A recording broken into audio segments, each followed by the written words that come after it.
Ooh. Did you see the cut on Max, and were you surprised that it didn't get stopped? I did. Hey, like I said, there's been some people that have said some things, and there's been. I'm not going to hate on anyone. We've had our chats. I'm okay. I'm over it.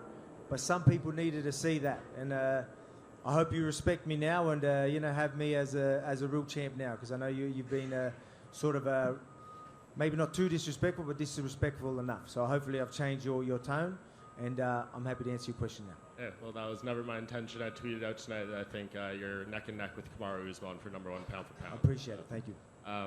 Want to know about your interaction with Henry Cejudo backstage? We saw him come up to you, and you guys had some words. Mm-hmm. What happened there? Oh man, he just said like he wants to challenge me. He thinks he's got what it takes. Man, I need challenges, right? But I mean, they need to be big fights, and if people scream for it, we'll see. You can never say never. Like, obviously he's done some great things, whether he's got work to do, and I think it could make a big fight, but I don't even know what's going on. But look, I respect the guy. He can fight. Olympic wrestler. Two-time, two-division champion. It's impressive. So we'll see what happens. But I mean, obviously, right now, yeah, we're going to wait and see. And the talk is about moving up. Aljamain Sterling, the champion in the division below, tweeted out that he feels he could take you down and submit you pretty easily. Who said that, sorry? Aljamain Sterling. Oh, Aljamain said that? Yeah. That's all right. That's okay. Leave him talk. It's all right. He's got a division, his own division to hold on. You know what I mean? Credit to him to fight someone like Peter Yan and get the win, but settle down. And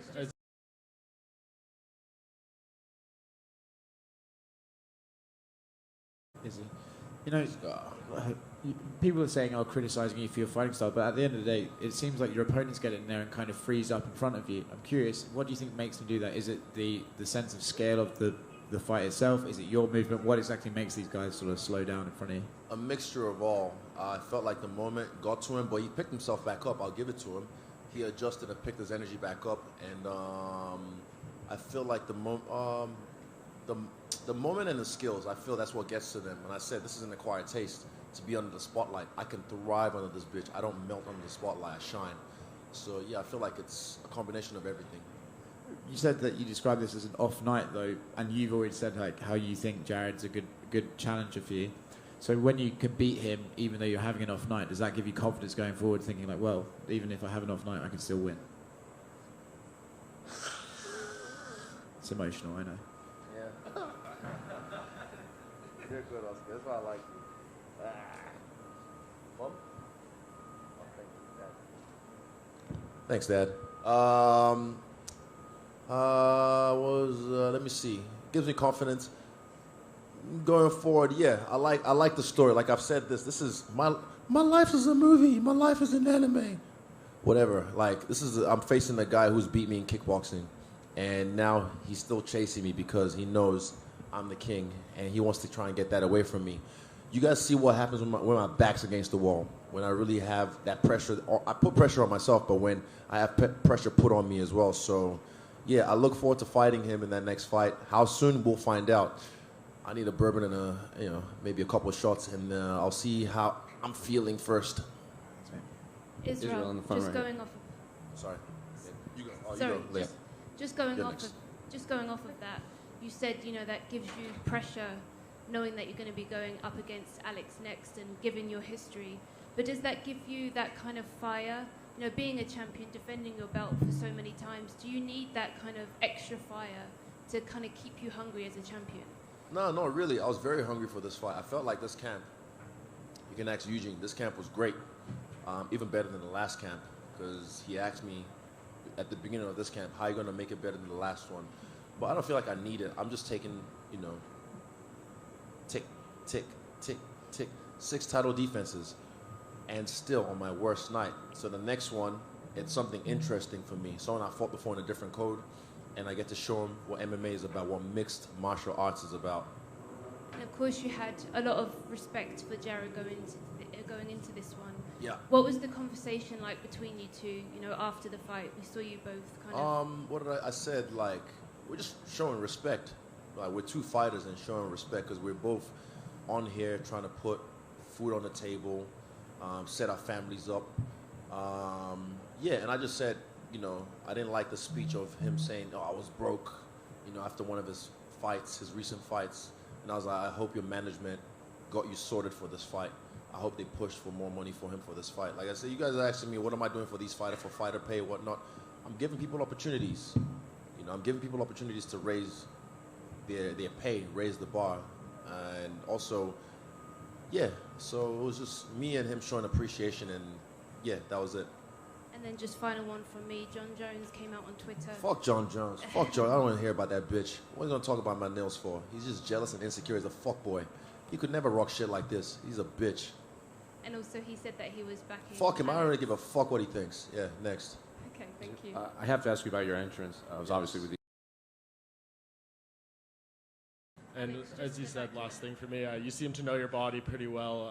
Have you had that type of injury with your hand before, and how long do you think? Well, my first fight with Max, I broke pretty much the exact same one on the right hand. I broke that twice, the same spot.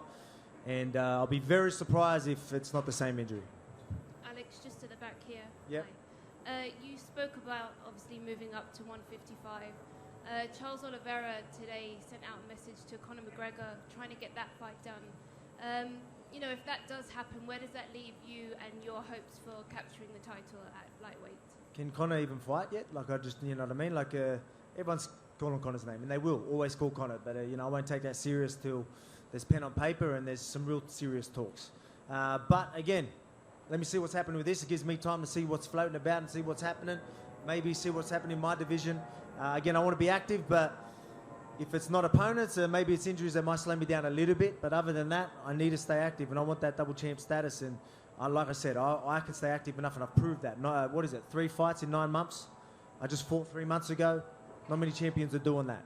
I don't think I can get a #1 contender that quick and keep me that busy. So give me another division to do it. Alex back here. Yep. You say it's not up to you to decide who the best fighter in the world is, where you rank and stuff. But let's just say it was up to you. Are you the best fighter in the world right now, pound for pound? If it was up to you, outside looking in, are you the man right now? It's not up to me. Honestly, there's great fighters. You've got Usman, you've got Israel. Like, you forget about Stylebender. You know what I mean? He's a man as well. You know what I mean? Easy. So that's not up to me. I respect martial artists, and you know, it would be good to get that. But I mean, it's not up to me. It's up to everyone else. And again, you know, there's fighters that I still look up to that are still fighting now. But obviously, I've got a good resume, and I can see why people might have me in them conversations. But I'll leave it at that. Alex, If you move up to lightweight, is there like, let's say Charles goes and fights Conor, right? But he's not technically the champion, so you could end up fighting Islam for the vacant belt. Do you have a preference out of those two, who you'd like to fight, or do you think it needs to be Charles as to justify the championship? Charles is a bigger fight because let's be honest, he's really the champion. He's the uncrowned champ. You know what I mean? Like, he's the champ. Everyone looks at him as a champ. So that's the bigger fight. But if Islam was to fight him, and while I'm healing or something, they have that fight and Islam takes it, then it's Islam. Whoever's got hold of that belt, or whoever's considered the champ, that's what I want.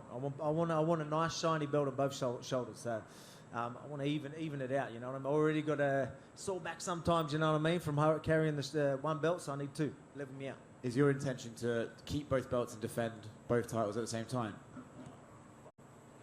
Sorry? I think your hand's hurt, I think. Do you intend on holding both belts at the same time and defending both titles, like running both divisions simultaneously? Yeah, 100%. Like, do I think I can defend both belts? Yeah, 100%. That's what I mean. I want to be active, and I'm a fighter that's proved that I can do it.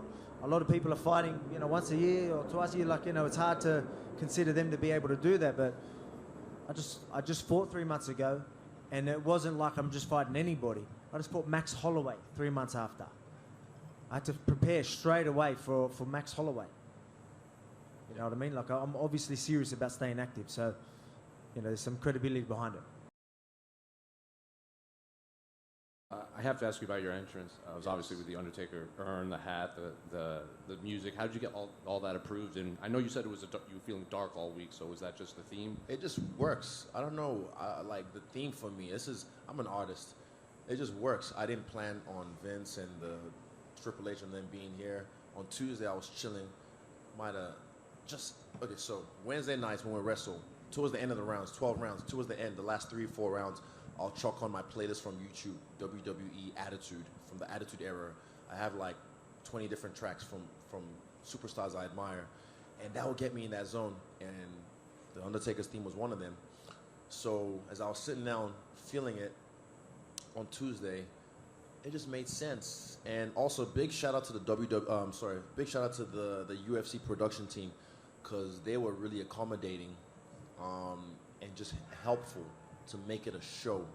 This is the UFC. You want to give them a show, you know what I mean? So, and I said all week, this feels like WrestleMania. Who's undefeated at WrestleMania? The Undertaker. And I've been feeling dark all week. So you saw hints of the Death Note, the speech from Madara in the beginning, and then you saw the scream at the end and the split face with me and Madara, the purple. Fuck, it just makes sense. Susano, all that. How hands-on were you in that creation? Very hands-on. I'm very hands-on with my freestyle bender team. Shout out to Luca, Stay Hydrated, Jeff St. Lair, and David Blackamoto, the greatest reporter in the history of the MMA. And yeah, I was very hands-on. I felt like a producer today when I was at the arena. So I was speaking. Who's that? Jimmy? Fuck. Excuse me if I forgot his name. I think it was Jimmy. I was talking to him and just walked through, and then having a look on the screen, seeing what it looked like from TV, seeing what it looked like in the arena, and they were so accommodating, which was really cool. And I appreciate that, because again, I like to put on a show. I like to entertain, and I did just that. What's your favorite Undertaker match? Fuck. Him and Mick Foley is the first one that comes to mind, and I think Mick Foley might have broken his neck. Hell in the Cell? Oh, Hell in the Cell, off the top rope. That's the first one When that he came jumped to mind. off the stretcher around back? Yeah, fucking crazy, man. Good times.